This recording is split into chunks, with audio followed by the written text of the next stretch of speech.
Assalamualaikum warahmatullahi wabarakatuh. Perkenalkan, nama saya Rifansyah Pramudi Ahmad. Saya adalah mahasiswa yang diampu oleh dosen Pak Haipan Salam, MSc PhD, dalam mata kuliah Teknik Pengecoran Logam.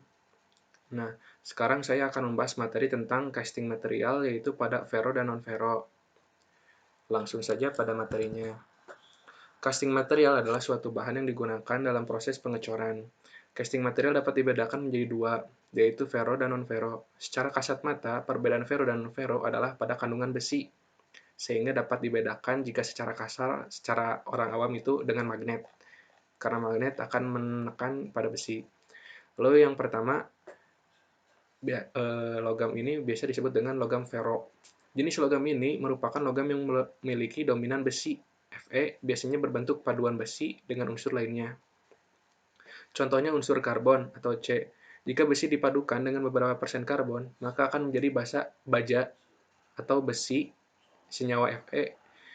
Jika dipadukan dengan karbon, di mana kadar karbon tersebut di bawah 1,4%, maka bisa disebut dengan baja. Lalu, jika ada penambahan karbon di atas 1,7%, maka dapat disebut dengan besi tuang. Namun, biasanya yang digunakan kadar karbon persenan dari besi tuang untuk di industri yaitu antara 2,4 hingga 4%. Tidak hanya karbon, ada unsur lain yang biasanya digunakan untuk bahan tambah pada baja untuk memperoleh sifat tertentu. Contohnya itu untuk menambah ketangguhan pada benda, kekerasan pada benda, ketahanan pada benda, dan juga ketahanan pada korosinya. Bergantung pada logam juga yang dicampur itu. Contohnya pada logam magnesium, nikel, aluminium, dan juga yang lainnya. Nah, ada yang disebut dengan cast steel atau baja, pengecoran pada baja. Baja adalah paduan antar besi dengan beberapa persen karbon. Baja adalah logam dengan penggunaan paling sering pada konstruksi dan alat-alat berat, karena sifat baja yang kuat sampai yang lunak. Karena itu baja dibagi menjadi 3 berdasarkan persentase karbon dan kekuatannya. Untuk yang pertama, baja karbon rendah atau biasa disebut dengan LCS, di mana baja karbon rendah ini mempunyai sifat yang lunak dan keuletan dan memiliki keuletan dan juga sangat mudah untuk dibentuk. Karena komposisi karbon 0,05 hingga 0,25, inilah yang membuat sifatnya lunak. Lalu yang kedua adalah baja karbon menengah. Baja ini lebih keras daripada LCS, namun memiliki tingkat keuletan yang lebih rendah. Baja ini sudah termasuk baja yang sedikit kuat dan juga biasa digunakan oleh beberapa pasaran industri. Paduan baja MCS yaitu 0,25 hingga 0,6% karbon. Nah, ada satu lagi yang disebut dengan baja karbon tinggi. Baja ini sangat keras dan juga tingkatan kepadatannya sangat tinggi. Namun kekurangannya itu sangat getas dan tidak ulet. Baja ini mempunyai kandungan 0,6 hingga 1,4% karbon. Lalu ada cast stainless steel. Cast stainless steel. Stainless steel atau biasa disebut dengan baja tahan karat hampir sama atau mirip seperti baja. Stainless steel ini memiliki sifat di mana pembekuan yang lama atau suhu leleh yang tinggi. Udah pembakuannya lama, suhu leleh yang tinggi, tentu saja prosesnya itu semakin lama. Dan strukturnya pun dapat dikembangkan, tergantung pada komposisi dan parameter prosesnya. Nah, cast stainless steel ini memiliki ketahanan korosi yang tinggi dan biasa digunakan pada industri makanan dan kimia. Contohnya untuk wadah-wadah unsur kimia tertentu dan juga untuk makanan yang biasa kita temukan itu adalah panci stainless steel. Lalu ada cast iron. Cast iron ini atau dapat disebut dengan besi tuang adalah suatu bahan yang mewakili semua logam tuang karena dapat dengan mudah dicetak dalam bentuk yang rumit karena sifatnya yang memiliki ketahanan aus, kekerasan yang tinggi, dan kemampuan mesin yang baik. Cast iron banyak diinginkan oleh industri karena cast iron ini memiliki sangat banyak manfaat. Istilah cast iron tersebut itu adanya karena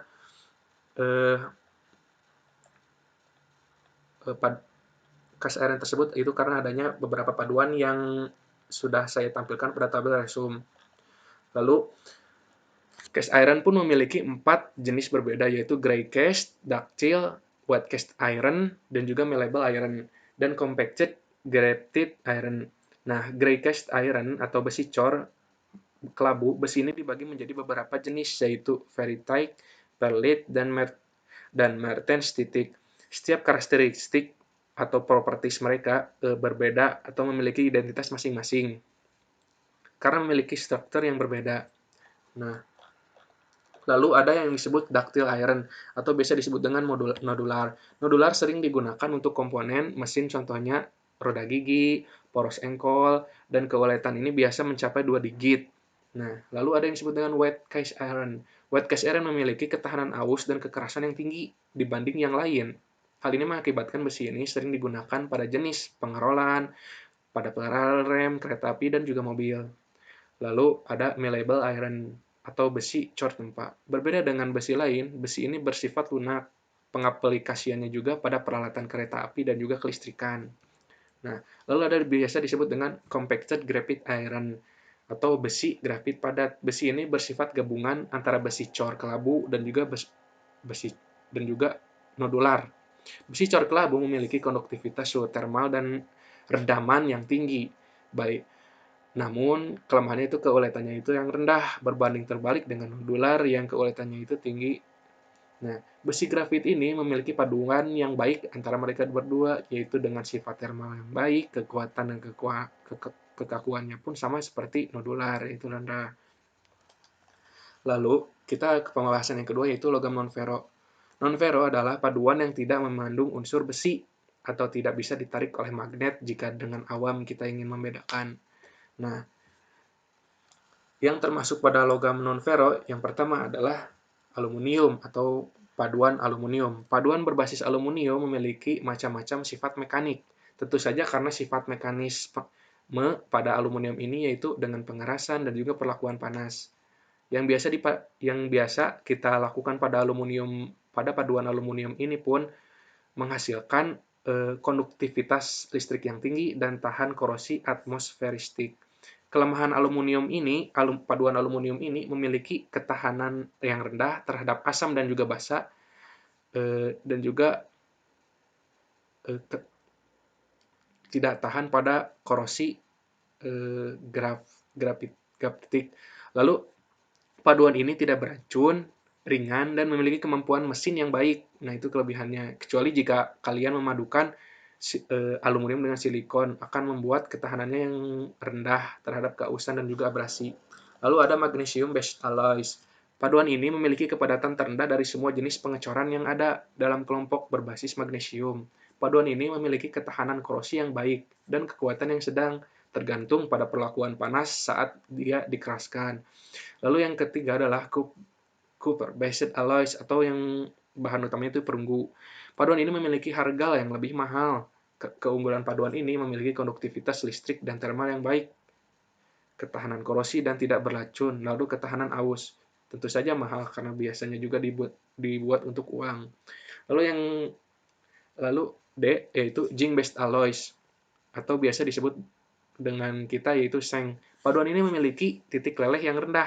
Nama yang biasa yang disebut kita adalah seng, itu memiliki ketahanan korosi yang baik, cairan yang baik, dan kekuatan yang bisa mencakup aplikasi struktural.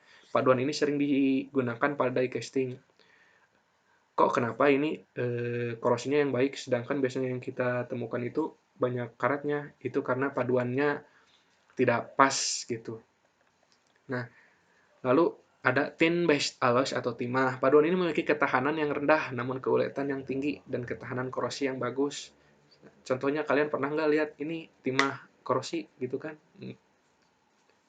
Lalu ada lead-based alloys. Paduan ini memiliki persamaan yang pengaplikasian seperti tin-based alloys, tetapi memiliki kelemahan. Kelemahan itu sangat fatal, yaitu mempunyai racun yang sangat tinggi dibanding dengan timah.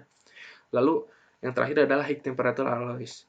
Pada paduan ini, syarat untuk masuk ini adalah unsur tersebut harus memiliki titik leleh yang hampir mencapai 1650 derajat Celcius. Bahkan ada beberapa yang bisa sampai lebih dari itu.